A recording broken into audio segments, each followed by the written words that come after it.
Someone makes $50,000 a year. Before you do anything with that number, understand what it actually is. After federal taxes, state taxes, Social Security, Medicare, you're not looking at $50,000. You're looking at somewhere between $33,000 and $36,000 depending on where you live. That's about $2,800 to $3,000 a month hitting your checking account. Rent in a city that isn't already a punchline. Not San Francisco, not Manhattan, somewhere reasonable like Nashville or Denver or Raleigh.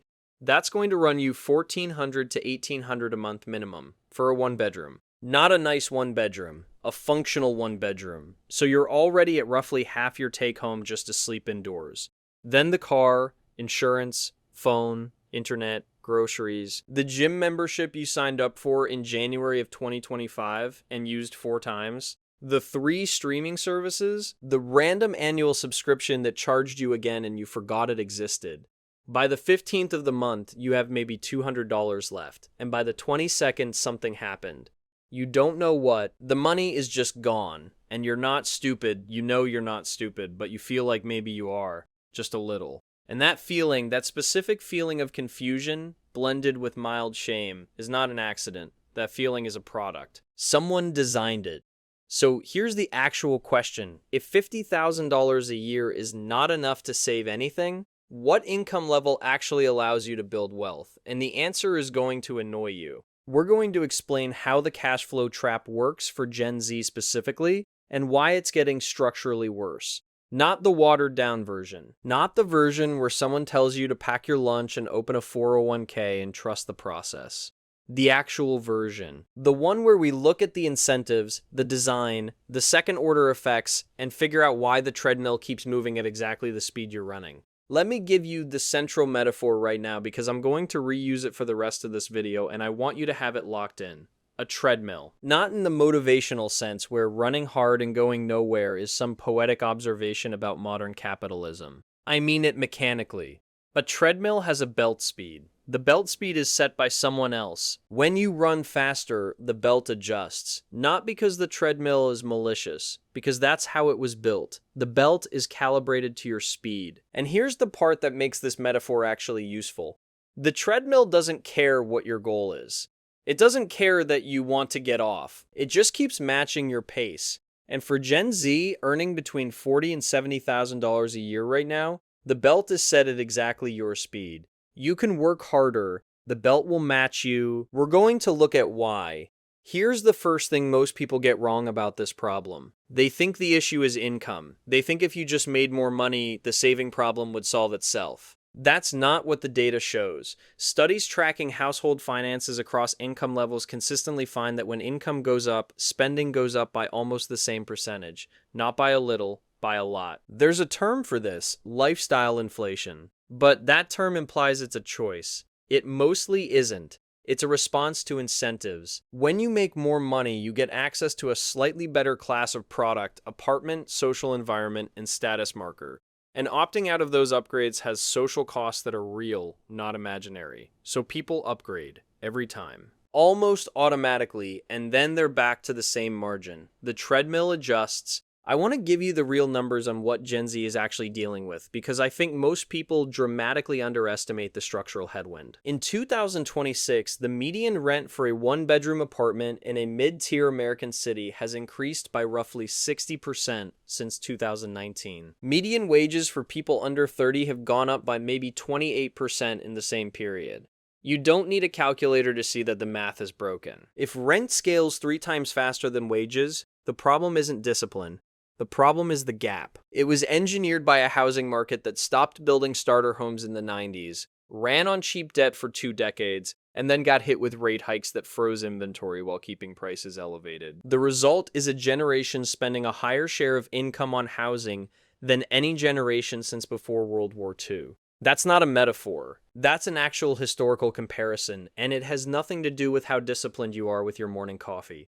Now here's where the treadmill gets interesting. The treadmill is not one machine. It's actually a series of machines connected together. And what I want to walk you through are what I call the 4 drains. Not 4 problems, 4 drains. Because the metaphor for this part isn't about running. It's about a bucket with holes in it. The treadmill keeps you at the same speed, the drains keep the bucket empty. And the reason most people can't fix their financial situation is that they're focused on putting more water in the bucket while the drains are wide open. Let's go through all four. The first drain is the one everyone knows about and nobody actually fixes. Rent. I know. Obvious. But I don't think people understand the mechanism clearly enough. Most financial advice treats rent as a variable you can optimize. Find a cheaper place, get a roommate, move to a lower cost of living area. And those things are technically true, but they miss the real problem, which is that rent is not just a cost. It is the cost from which all other costs are calculated. When you rent in a given neighborhood, your transportation, your social life, your grocery options, your commute time, all of it clusters around that geographic center. Moving to a cheaper apartment in a worse location often trades lower rent for higher transportation costs, longer commute time, which converts to lost hours, which has an economic value people don't track, and a social context shift that carries its own cost. So the real rent number isn't the number on your lease, it's the number on your lease plus the ecosystem cost of where you live. When you calculate it that way, the savings from downgrading are usually a lot smaller than they look on paper. The second drain is the subscription economy, and this one is genuinely new and genuinely brutal for Gen Z specifically. Think about what didn't exist as a monthly charge 15 years ago. Streaming services. Now there are 6 major ones, and the average household subscribes to 3.8 of them. Cloud storage. Software subscriptions for things that used to be one-time purchases. Food delivery apps with membership fees. Fitness apps, news apps, project management tools, dating apps. The individual costs are small. That's deliberate. Behavioral economists call it pain of paying. When a payment is small and automatic, you stop feeling it. The companies know this. They price at the threshold where you stop noticing the charge. $9.99 is a psychologically designed number. $14.99. They're all priced to stay below the line where you actually stop and evaluate whether you want this. Add them up for the average Gen Z person, and you're looking at $200 to $400 a month in recurring charges, most of which they couldn't name off the top of their head. That's $2,400 to $4,800 a year flowing out on autopilot. The treadmill doesn't slow down while you're asleep. The drains don't either. The third drain is the one that's going to make some people defensive, but I'm going to say it anyway because it's real and it's measurable. Social spending, not frivolous spending. Social spending, there is a difference. Frivolous spending is buying something impulsively because you wanted it. Social spending is buying something because the social context you're in requires it. Dinners out with coworkers, drinks at the bar because everyone else is going. The birthday gift for someone you barely know but whose feelings you can't afford to damage. The trip with friends that you couldn't really afford but couldn't really opt out of without changing your social standing. The outfit for the event you bought a ticket to 3 months ago and now you can't remember why. These aren't character flaws. These are social contracts. And the cost of breaking a social contract is real. Exclusion, status loss, relationship damage. So people pay, every time. And it's almost never in the budget. And then they wonder where the money went. It went to the social architecture they're embedded in. You can't save your way out of a social context that costs money. You have to change the context. Comedic cutaway number 1. Imagine explaining to your friend group that you can't go to the rooftop bar because you're trying to build a savings rate. One of 3 things happens. Either they make fun of you until you feel stupid enough to go anyway, or they try to help by suggesting cheaper options that are still $40 a drink. Or they say, "You're so good with money," in a tone that means you're no fun. None of these outcomes are helpful. All of them cost you something. This is social spending. It's tax you pay to maintain membership in your own life. I'm not saying it's wrong. I'm saying understand what it is. The fourth drain is the one almost nobody talks about because it requires engaging with math in a way that's uncomfortable. Tax drag. Not just the taxes you pay, the structural difference in tax treatment between how workers get paid and how asset owners get paid. If you earn $50,000 in wages, you pay income tax on every dollar plus payroll tax, plus potentially state income tax. If you own assets, real estate, stocks, a business, and those assets generate income, the tax code treats you very differently. Long-term capital gains are taxed at a lower rate than ordinary income. Depreciation offsets real estate income on paper even when the property is appreciating in real value. Business expenses are deductible. The system is not designed to help wage earners accumulate wealth. It's designed for people who already own things. And the entry cost to owning things is capital that most people starting at $50,000 a year don't have, because the first three drains ate it. The treadmill keeps you running, the tax code keeps you on the right belt. All right. If you're still watching this, you're probably not the person who clicked off after the first 2 minutes, because I didn't tell you that belief and hard work are enough. Subscribe to Creeper Finance because I only post when something is worth saying, and what I'm about to explain is the part most finance channels skip entirely. Now here's the escalation, because the 4 drains are not the deepest part of this problem. The 4 drains explain why Gen Z can't save. What I want to explain now is why the system is structurally resistant to change even when individuals make smart decisions. This is where it gets genuinely weird. There is a concept in economics called the hedonic treadmill. You've probably heard of it. It's the psychological phenomenon where humans adapt to improvements in their circumstances and return to a relatively stable baseline of happiness. Make more money, you adapt. Your new normal becomes the new baseline. The hedonic treadmill is real and well documented, but there's a financial version of this that doesn't get enough attention, and I'd call it the lifestyle floor. The lifestyle floor is the minimum spending level that your current life requires without you making any new choices. It's automatic, it's structural. When you sign a 12-month lease, you've committed to the lifestyle floor that comes with that apartment for a year. When you finance a car, you've committed to the lifestyle floor associated with car ownership for however many years the loan runs. When you join a social group that eats out twice a week, you've joined a lifestyle floor you can't exit without social cost. The problem with the lifestyle floor is that it goes up easily and comes down with tremendous friction. You can raise your lifestyle floor in a single afternoon. Lower it, and you're fighting contracts, relationships, and your own psychology for months. Here's where the math gets specific, and I want you to stay with me on this because it matters. Let's say you make $50,000 a year. Take home is roughly $34,000. Monthly take home is about $2,830. Now let's build the floor. Rent at $1,600. That's in Denver, a 1-bedroom, nothing fancy. Car payment at $350 because you needed a car to get a job outside the city center. Car insurance at $160. Phone at $80. Internet at $60. Subscriptions at $200, groceries at $350, student loan payment at $280 because that's the average payment for someone with a 4-year degree, and about $30,000 in federal loans on an income-based repayment plan. Add those up, that's $380. Your take-home is $2,830. You are negative $250 before you buy anything, go anywhere, or have a single unexpected expense. This is not a discipline problem. This is a structure problem. The lifestyle floor already exceeds the ceiling, and this is the median scenario. Not the worst case, the middle. Now here's the thing about that math that most people miss. The solution that gets recommended is always to attack one of those individual line items. Spend less on subscriptions, find a cheaper apartment, get a roommate, and yes, those adjustments help at the margin, but they don't fix the fundamental relationship between wages and the cost floor. If you cut subscriptions from $200 to $50, you've recovered $150 a month. That's $1,800 a year, which sounds great until you realize that in the current housing market, a 1-year appreciation on a median-priced home in a growing city is somewhere around $15,000 to $20,000. You're trying to save your way to asset ownership in a market where the assets are compounding faster than you can accumulate. The treadmill isn't just matching your speed. The treadmill is accelerating. Let me give you the mini case study because I think abstract math is only useful when you can see it in a real shape. Let's call this person Marcus. Marcus is 23. He graduated in 2024 with a degree in business administration from a mid-tier state school. He has $28,000 in student loans. He gets a job in marketing operations at a tech-adjacent company in Austin, making $52,000 a year. He feels pretty good about this. He negotiated that salary up from $48,000 and he's proud of it.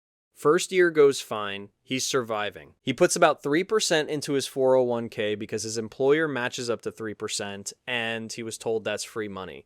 Which is true. He's capturing $624 a year in employer match. Not bad. By month 8, Marcus has $900 in savings. He feels okay. Then his car needs repairs. $1,200. He uses the $900 and puts $300 on his credit card. He tells himself he'll pay it off next month. He doesn't, fully. He pays most of it. A small balance carries forward. At 24% APR, because he's young and his credit history is thin, the interest starts accruing. It's not a lot, it never is at first. But the credit card is now a drain that wasn't there before. 6 months later, Marcus gets a raise to $57,000. He's thrilled. He upgrades his apartment slightly. He was paying $1,500 and now he pays $1,700 because the new place is nicer and closer to things he actually does. He also starts going out more because his friends have good jobs now and the social contract demands it. By the end of year 2, Marcus has approximately $800 in savings. He made more money, he has fewer savings. The treadmill adjusted. Here's the precise failure point. Marcus did everything right in a narrow sense. He captured the 401k match. He negotiated his salary. He didn't go crazy on lifestyle. But he did 2 things that are individually reasonable and collectively catastrophic. He allowed his fixed costs to expand proportionally to his income. And he let an unexpected expense create debt that compounds against him in the background. The gap between what he earns and what he keeps got wider despite the raise. Because the raise triggered the lifestyle floor to rise and the car repair introduced a compounding cost he never budgeted for. Marcus isn't bad with money. Marcus is inside a system that is specifically calibrated to absorb wage increases before they convert into wealth. The treadmill got faster. Here's a reversal I want to make explicit because I think it's the most important thing in this video. You think the problem is that Gen Z doesn't make enough money. That's the surface version. The real problem is that Gen Z is being paid at an income level that is too high for the old coping mechanisms and too low for the new wealth-building tools. Follow me on this. Below a certain income level, say below $30,000, you're surviving. You know you're surviving. The math is openly terrible, and you don't have illusions about it. Above a certain level, say above $150,000, the math opens up even with lifestyle inflation because the surplus is large enough to actually accumulate. But in the middle, and $50,000 is squarely in the middle, you make enough to believe you should be saving, you live in a tax bracket that penalizes wages specifically, you have enough income to qualify for debt that increases your cost floor, and you don't have enough surplus to actually buy into asset ownership in a meaningful way.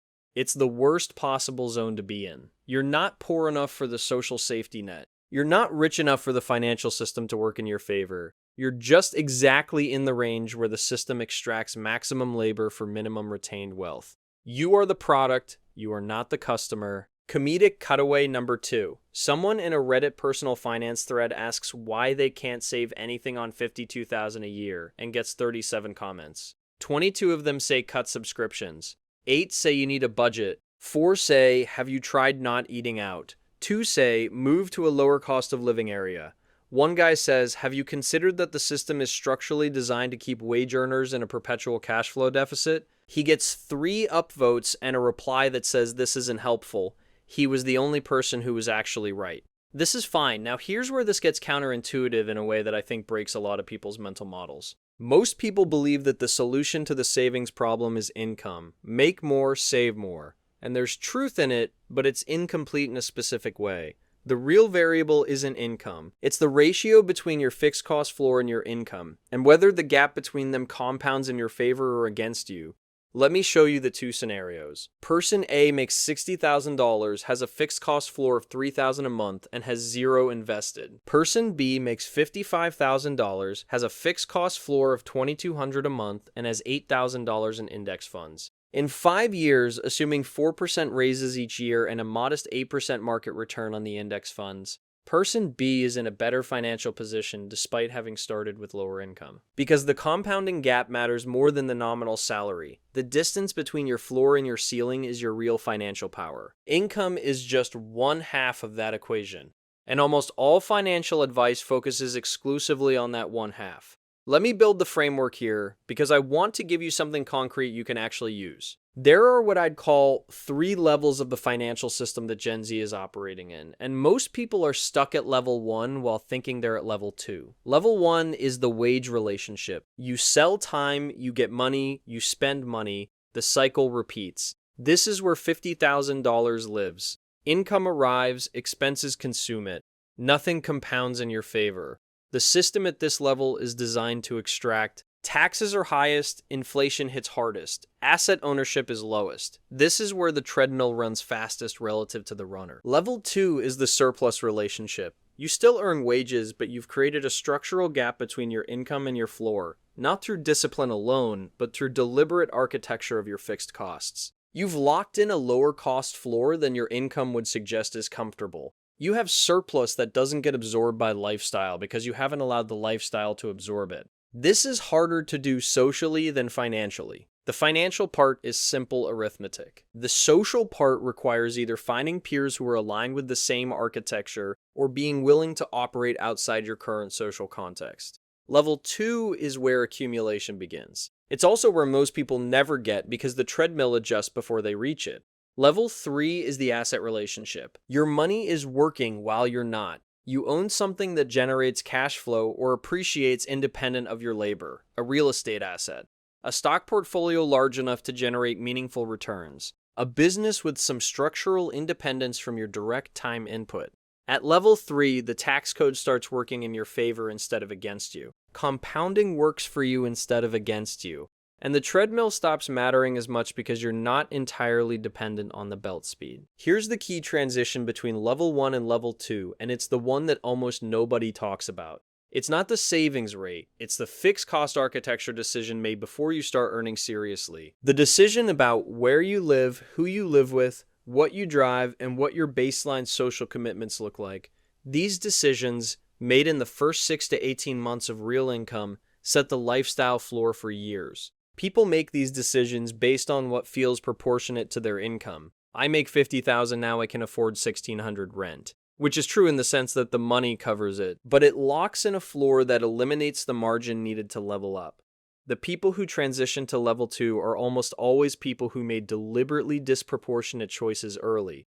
They lived cheaply relative to their income. Not forever. Not for discipline's sake. Strategically. For 18 to 36 months, while the gap between income and floor compounded in their favor, it feels wrong when you're doing it because everyone around you is spending proportionally to their income and you're not. But the treadmill is calibrated to proportional spenders. If you spend disproportionately less than your income suggests, the belt can't quite catch you. Now, here's the darker part of this, and I want to say it plainly because I think dancing around it is dishonest. The structural problems I've described are real and they're significant. Housing costs outpacing wages is real. Tax treatment favoring asset owners is real. The subscription economy extracting money invisibly is real. These are systems-level problems that individual decisions don't fully fix. But, and this is an important but, the fact that the system is hard does not mean individual decisions don't matter. It means they matter in a more specific, narrower way than most people think. The decision that matters most is not how much you save out of what you currently earn.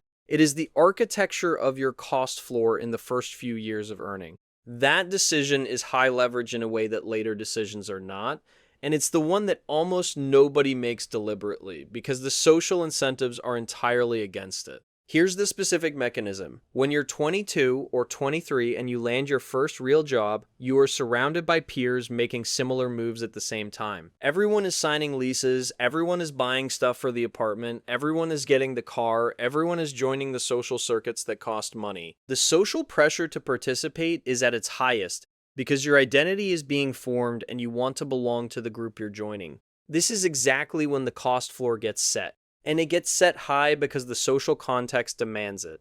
The people who end up at level 2 in their late 20s are almost always people who either had someone explain this to them explicitly and believed it, or had an external constraint. Less access to credit, a specific financial goal like a down payment, a partner who was aligned on the same architecture. That kept the floor artificially low through that formation period. Not discipline, structure. The treadmill can't calibrate to you if you've already stepped off before it found your speed. Let me be precise about what the math looks like when this goes right. Say you're 23, you make $50,000, and instead of renting at $1,600 a month, you rent a room in a shared house for $800. Instead of financing a car, you buy an older used car for $7,000 cash using money you saved from a part-time gig in college.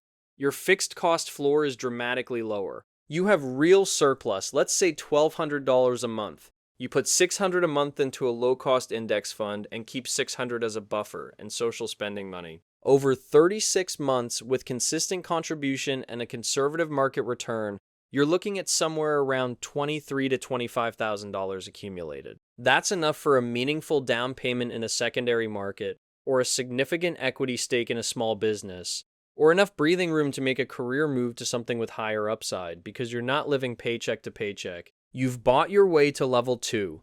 The cost was 36 months of living slightly below what your income could support. The return is access to compounding, which your peer group doesn't have because they set the floor too high on day one, and now they can't lower it without destroying their social life. Here's the thing about that scenario that makes it hard to execute. The cost isn't financial. The financial math is obvious once you see it. The cost is social. You're living with roommates while your friends have their own places. You're driving a 10-year-old car while your coworkers have new ones. You're saying no to dinners out more often than feels comfortable. And none of those costs feel strategic in the moment. They feel like deprivation. They feel like you're missing your 20s. I'm not going to tell you it's easy because that would be dishonest. I'll tell you it's finite. 36 months of strategic deprivation versus 36 months of proportional spending doesn't sound like a dramatic difference.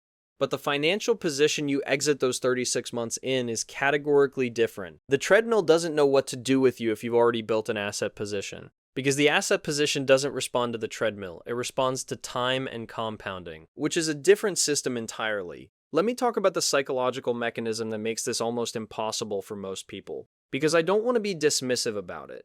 There's a concept called present bias.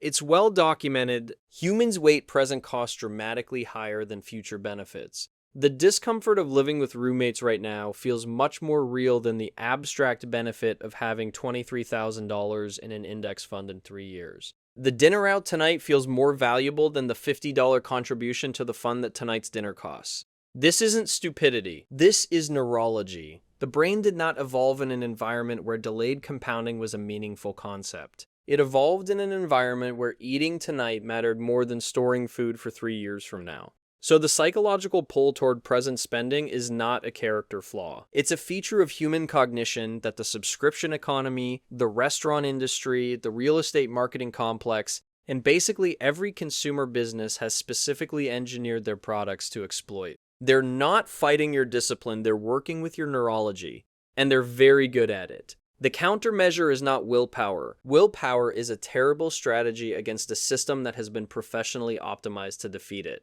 The countermeasure is architecture. You change the decision environment so the default behavior produces the outcome you want. You automate the investment before you can spend it. You create physical and logistical friction between your money and your impulses. You set up the cost floor in an environment where the social context is aligned with the architecture you need, not against it. You don't fight the treadmill, you step off before it calibrates to you. Here is what I think is the most underappreciated pattern among people who build wealth quietly at a young age. They don't have dramatically higher income than their peers in the early years. What they have is a dramatically lower ratio of fixed cost to income maintained for a specific window of time during which compounding begins.